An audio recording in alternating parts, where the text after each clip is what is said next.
pessoal, estamos começando mais uma edição aqui do nosso boletim esportivo do D24AM para mais uma vez analisar a rodada da Série D. Rodada essa que teve o Princesa ganhando em casa de 2-1 do Atlético Acreano, porém, por conta dos outros resultados da rodada, né, como o Santos bateu o São Raimundo de Roraima por 3-1 lá em Roraima e o Rio Branco deu a lógica e ganhou de 2-0 do Genos, o Princesa acabou, mesmo ganhando, acabou caindo de segundo para terceiro lugar, né? Não era bem isso que a torcida do Princesa estava esperando, né, Maurício? É, exatamente. A expectativa é que o Princesa tentasse a primeira posição, dormisse na primeira posição no sábado, como a gente tinha falado aqui antes do jogo. Deu nem para tirar um cochilo, né? Se ele ganhasse por 3 gols de diferença, ele dormiria o sábado no primeiro lugar. Dormiu em segundo, do sábado para domingo, e de domingo para segunda, dormiu em terceiro. Digamos que a noite de sono não foi das melhores. Princesa não foi Cinderela. Não foi nada, apesar do resultado ter sido bom, no final das contas a posição na tabela não ajudou o Princesa. A gente que conseguiu acompanhar o jogo, eu estava lá, o Bruno também, a gente viu que se quisesse o Princesa poderia ter terminado essa rodada pelo menos em segundo lugar, né, Bruno? Com certeza. O Princesa foi tecnicamente muito superior ao Atlético Acreano, que é um time limitado, depende de algumas peças, como no caso o Meia Jose, que fez o gol de honra aí do time. E não sei se o estudante vai concordar comigo, eu acho que duas coisas que faltaram para o Princesa, que foram intensidade e lucidez, né? E com certeza muitos jogadores, a gente sabe que o Princesa tem muitos jogadores de qualidade, e não é por falta de qualidade que o Princesa deixou a desejar no futebol aí no sábado passado, mas sim por objetividade, por eficiência e por fazer o básico. Muitas vezes os jogadores optavam por fazer jogadas erradas, enfim. Não foi uma noite lúcida do Princesa que, por incrível que pareça, o Somália, até saindo da área, foi um dos mais lúcidos, né? Fazia umas jogadas mais corretas. Então... O Somália, inclusive, ajudou muito na defesa, até que a gente estava vendo o meio-campo do Princesa não estava combatendo, não estava ajudando os volantes. Os volantes estavam muito sobrecarregados. O Rondinelli, logo no começo da partida, já pegou um cartão amarelo. Isso já prejudicou um pouco a situação dele, mas o Somália estava indo brigar. E nesse ponto de vista do Bruno, de falar das oportunidades de lucidez, acho que o maior exemplo disso foi o Canutama entrou umas 5 vezes dentro da área e não conseguia concluir a jogada, não conseguia passar para o companheiro que estava melhor posicionado. É muita vontade e pouca organização, né?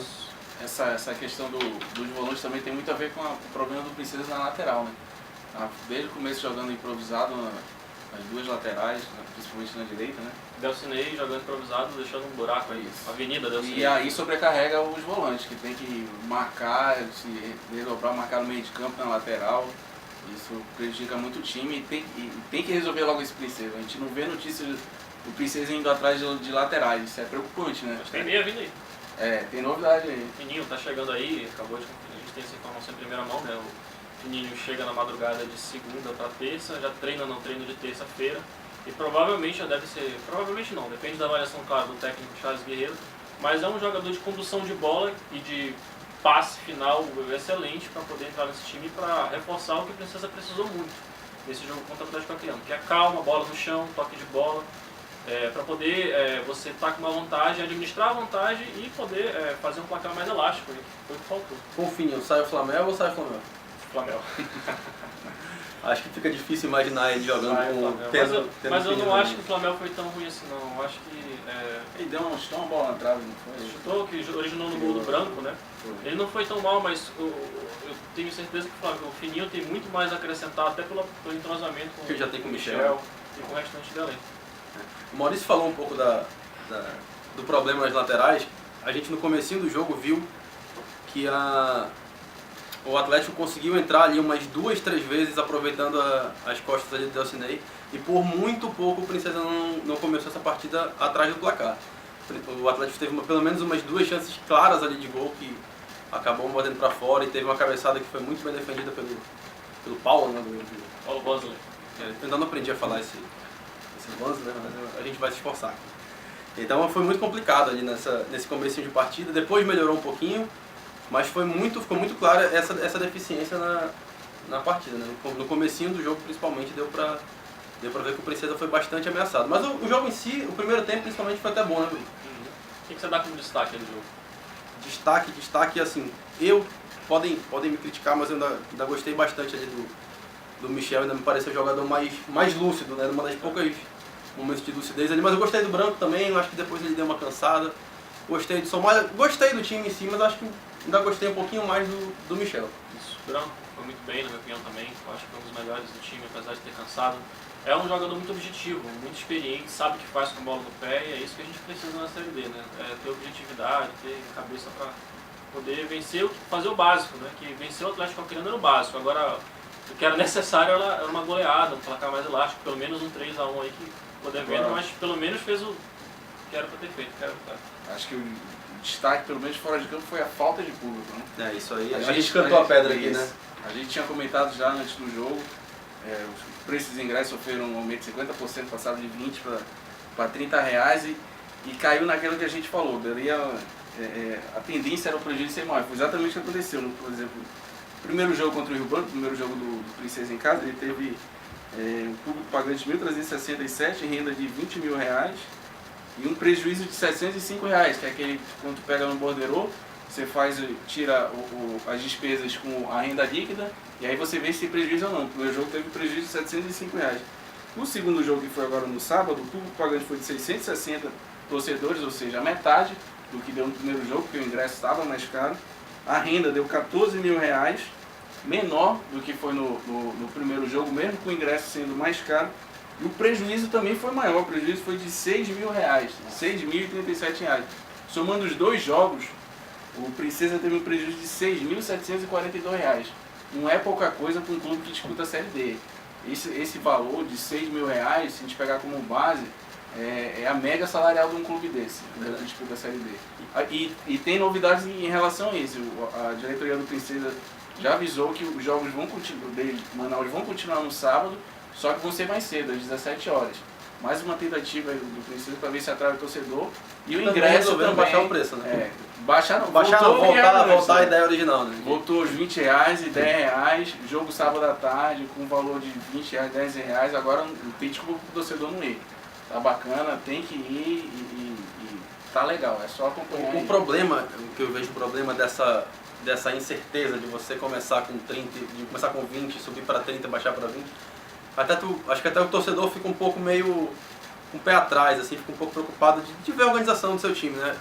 Mas pelo menos o Princesa teve a consciência de admitir que errou, percebeu o erro, percebeu não só no bolso, como percebeu também na falta, né, de incentivo, de certa forma, da torcida, né, que eram poucos os que realmente estavam ali torcendo, né, mostrando de fato o apoio ao Princesa. Vamos esperar que na próxima partida, com o ingresso mais acessível, e num horário, eu até gosto do horário da noite, mas um horário também bom, das 17 horas no sábado, vamos esperar que consiga reverter aumentar o público, né? Mas esse jogo só vai ser no dia 23, né? Ainda tem um desafio lá em Roraima, né? Contra o São Raimundo. Estádio Raimundo Ribeiro, Boa Vista. O que dá pra esperar desse jogo aí, Bruno? Olha, o Princesa, a gente espera que a tendência seja que sempre que haja uma evolução, né? E pela informação que a gente tem do jogo contra o Genos, a vitória contra o Genos fora de casa, em Rondônia, e agora esse jogo contra o Atlético Acreano, o Princesa parece não ter evoluído muito, e isso até reflete no placar, né, que sofreu gol. Contra o Geno não sofreu esse gol. E com o Atlético Acreano agora teve essa infelicidade e o Princesa precisa se organizar, precisa ser mais convincente, precisa ampliar mais o placar, porque esses times da primeira fase da Série D são times que você tem a obrigação de vencer. Principalmente um time com a estrutura, e não é lá tão grande, mas é comparavelmente superior a desses times aí de Santos, o próprio São Raimundo, os Genos de Rondônia, coitado, que herdou a vaga aí de quem deveria estar na Série D, que acabou desistindo, enfim. O São Raimundo é um time que mescla muito a base dele, está usando um pouco da base que usou na Copa São Paulo de Futebol Júnior, que foi bem, inclusive, venceu, não lembro agora qual foi o time que teve uma vitória, teve um certo destaque na Copa São Paulo. E esse entrosamento pode ser uma dor de cabeça para o Princesa, mas o Princesa tem mais time. Tem mais time e tem o reforço do Fininho agora. Só lembrando que o São Raimundo vem de derrota, né? Perdeu em casa pro Santos do Amapá, então ele vai vir para cima do Princesa. É a última chance dele. Se o Princesa souber explorar esse detalhe, esse desespero do São Raimundo, vai poder sair de lá com um bom resultado. Eu já cobri uma partida em Boa Vista, acho que eu não lembro o ano, acho que foi em 2009, uma partida nacional na Série D, e não existe pressão lá. O estádio é pequeno, só que não tem torcida. Se der 500 pessoas é muito, é público grande lá. Então, para eles, pro São Raimundo jogar em casa, não faz diferença, porque não tem torcida. É como se estivesse jogando fora de casa. Então, Princesa, pelo menos essa dificuldade não vai ter, de torcida pressionando. Eu não sei como é que é o estado do campo, isso pode ser uma dificuldade para ele ou não. Isso pode pesar, né? Porque o time vai estar mais adaptado lá ao campo. E um detalhe só a respeito do São Raimundo aqui, vão ser 2 jogos seguidos contra o São Raimundo. Né? Primeiro o Princesa joga fora de casa, né, em Boa Vista, e recebe aqui, já nesse sistema novo de ingresso mais barato, de horário novo. E não sei se vocês vão concordar, mas eu acho que esses são 2 jogos que o Princesa abriu uma boa margem para encaminhar a classificação. Ele tem totais condições de vencer os 2 jogos, tanto fora quanto aqui, somar 13 pontos e provavelmente encaminhar bem, se não passar o Rio Branco, mas pelo menos se manter ali perto dele, com a mesma pontuação. Talvez eu acho que a chave está polarizada nos 3, né? Rio Branco, o Princesa e o Santos são os que vão brigar por 2 vagas. O Rio Branco hoje é o primeiro colocado, é o favorito. E tá para Princesa e Santos brigando por essa segunda vaga. E o legal é que a última rodada do Princesa vai ser o Santos aqui em Manaus, ou seja, vai ter o confronto direto para decidir a vaga. Legal pro Rio Branco também, né? Que vai poder assistir de camarote para... Não, e o interessante é ele poder decidir em casa, né? Com o adversário direto dele, o último jogo dele vai fazer aqui em casa. Santos já Costa fez gol esse fim de semana. Aquele é Costa. Costa do Uruguai.